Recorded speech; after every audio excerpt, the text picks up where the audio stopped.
r/NoSleep. Posted by u/strange_dangerous. I bought a strange book of names at an estate sale and found my own name on the final page. Part 1. My entire life had been spent nestled beneath the low clouds of the Pacific Northwest. My family has roots here dating back to the earliest settlers, and from what I've been told we have a hint of native ancestry as well. Though, the history of my family has led me to believe that the native part of my bloodline may have been ill-gotten. With such a deep connection to the land here, I could never help but find myself drawn to the history of it all. Though we may not have the same Royal American heritage as some on the East Coast, we still have certain family names that date back to our pre-state history. The early sea captains that landed long before the gold rush to make their fortunes off the flood of new life, trappers that ventured into the untamed lands in search of rare pelts, and businessmen with a stroke of luck. These were the men that planted the seeds of American society in what they considered a savage land of native inhabitants. If you have lived here long enough, those family names will have become familiar. One such name was that of the Verreau family.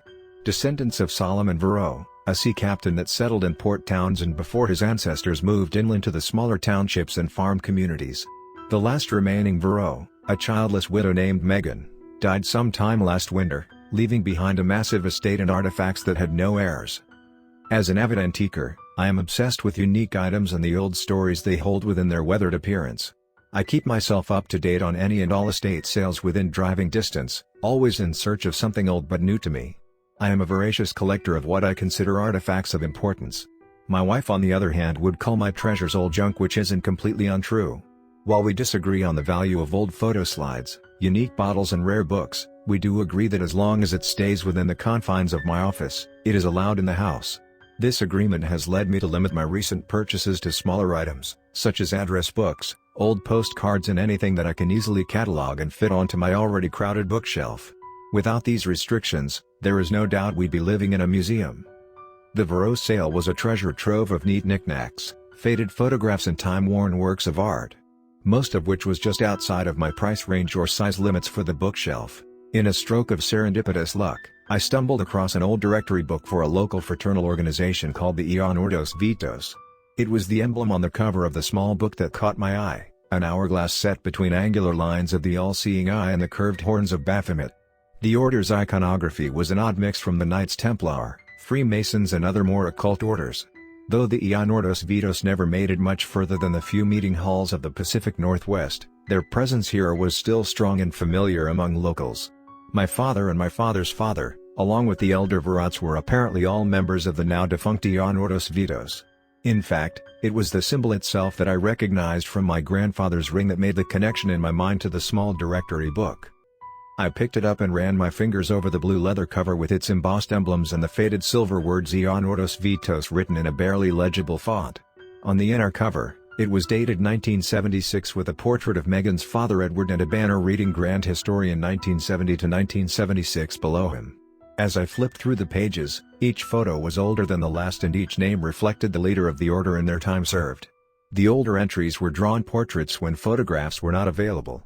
Every page after the Grand Historian would be a full roster of active members during that time as well. These kinds of directory books were intended for members' eyes only, and it was rare to find them out in the wild. I was ecstatic to find such a treasure, especially one that would fit so neatly on my shelf. I purchased it for $5 and took a seat on the steps outside to flip through my new acquisition. Each page was a step further back in time. Each portrait was a notable entry in local history. Every name was a thread in the fabric of our ancestral tapestry, but the further back I went, the more unfamiliar they became. I must have sat on those steps for over an hour as I thumbed through each page and absorbed every bit of information I could glean from an otherwise secret history. As I reached the final few pages, I felt the clouds overhead cover the sun and the wet drops of afternoon rain fall on the back of my neck. I hunkered over the book to protect it from the elements and turned to the final page. It was different than the rest. It was the only entry with no portrait, drawn or otherwise, for the Grand Historian, the first of the title. Instead, just above the lower banner that read Founder in Old English letters was a single name. My name. Jesse R. Willow. Now, I was always told it was a family name, but it was never explained who exactly I was named after. Even the R was a mystery to my parents. It was just an initial. I was so focused on the unusual coincidence that the small handwritten note in the corner of the page almost went unnoticed. Incipimus iterum 894,138 was scribbled in red ink along the bottom margin.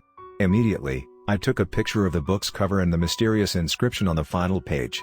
I texted them to my wife with the message, "Look what I found today." She replied with only a thumbs up. Honestly, the note itself piqued my interest more than the name. Don't get me wrong, it was neat to know that my ancestor, my namesake, was the founder of the lodge. It was no secret that my lineage was tied closely to the lodge for many years, but it was no more unusual than having a grandparent who was a member of the Elks Lodge or Freemasons. We just had our own small town chapter. But this number, it had to mean something more. I wondered if it were the code to a safe, or the location of a safety deposit box. It was all very exciting. As the rain began to fall harder, I decided to slip the book into my coat pocket, but as I did, I noticed a stiffness in the back cover. The otherwise malleable leather cover and thin paper pages bent with ease, except for a small strip at the bottom. It was as if something were inserted and sewn into the back cover. I bent the corner at the seam to see if there were an opening. A voice startled me. "You are the buyer?" said a deep, gravely voice from behind. I jumped and dropped the book onto the wet ground. I turned to see who belonged to the unsettling voice. An older gentleman dressed in all black, with a slick wet wide-brimmed hat to match, leaned on a brass-topped cane. His pale white face was half hidden beneath the shadow cast by his hat brim. He motioned towards the book, stuck to the wet pavement at my feet. "The book. I see you were the one who procured it before I could make an offer on it." I picked up the book and wiped the moisture onto my pant leg. "Make an offer? On this?" I asked with a nervous laugh. He cocked his head to the side. "Do you not know what you have purchased?" he asked. "I do. I've actually been after one for a while now," I replied. He shifted his weight on the cane, holding one arm at an odd angle at his side. He sucked at his teeth as he chose his next words carefully. "To some, that book is invaluable. Priceless. To some people," he said slowly. "Well, I have some family members in it, so I guess I'm one of those people," I replied with playful wink. The old man did not react. Instead, he took a step closer and any sense of frailty melted away. "That is my family's book and I wish to have it back," he said in a low, menacing tone. "Sir, I don't mean to disrespect, but that isn't true. If it were, I'm pretty sure that whole house back there would be yours, and if that is the case, somebody is selling your property," I said, trying my best to be funny in a very uncomfortable situation. "Indeed they are," he replied, straight-faced. "I don't have to pay for it, I could just take it. But I will offer you $100 for that book. Out of the kindness of my heart," he said, taking another step closer. I stepped backwards and smiled. "That isn't how this works. I also don't take kindly to threats from old men that aren't my father. So, unfortunately, no deal. Good day," I said with a smug smile. I turned and walked away from the old man and the looming house behind him. I didn't look back, but I could feel his eyes watch as I stepped onto the sidewalk and continued down the street. "Always the stubborn one," he shouted. But as I turned back around to give him a piece of my mind, he was already gone. Vanished into thin air. Now, I normally take no pleasure in ruining an elderly person's day, but the disrespect I felt outweighed any sense of empathy I had for him. Heck, even if he were related to Megan Varro and somehow escaped the census or town records for his entire life, that was still my name on the final page. This book was more my birthright than his. I shook off the encounter and went on with my day, giving little to no thought to it after that. When I got home, I considered adding the book directly to my collection, but something wouldn't let me put it down just yet. I felt again at the stiffness beneath the back cover. I could make out that it was thicker at one end, but tapered to a thin strip towards the spine. "What the heck?" I muttered to myself and retrieved a razor blade from the kitchen. I sat on the edge of my bed and with the precision of an art historian or a relic restorer I cut at the seam of the cover, carefully slicing through the stitches and glue. I separated the cover just enough to pull the stiff object out with my tweezers. To my surprise, a small brass skeleton key slid out. It was very old, older than the book it was contained in, old enough to predate modern locks. I had discovered a very exciting treasure within a treasure. That night I made dinner and planned to get into bed early to do some light reading. Inspired by the unknown age of the ancient key, I sifted through the stack of local history books that I had collected. Some were more pamphlets than actual books, but they all contained interesting tidbits about information that hadn't even made it to the internet. It was like having my own private history. One such book was a short collection of folklore and legends that I had obtained from the town's preservation society. It was a collection that represented the oral history of the early settlers. It was said the founders of the Ionortos Vitos were very much inspired by many of these old folk tales of prosperity. Ironically, one such inspiring story was a Native American legend that clearly depicted the slow intrusion of Western society.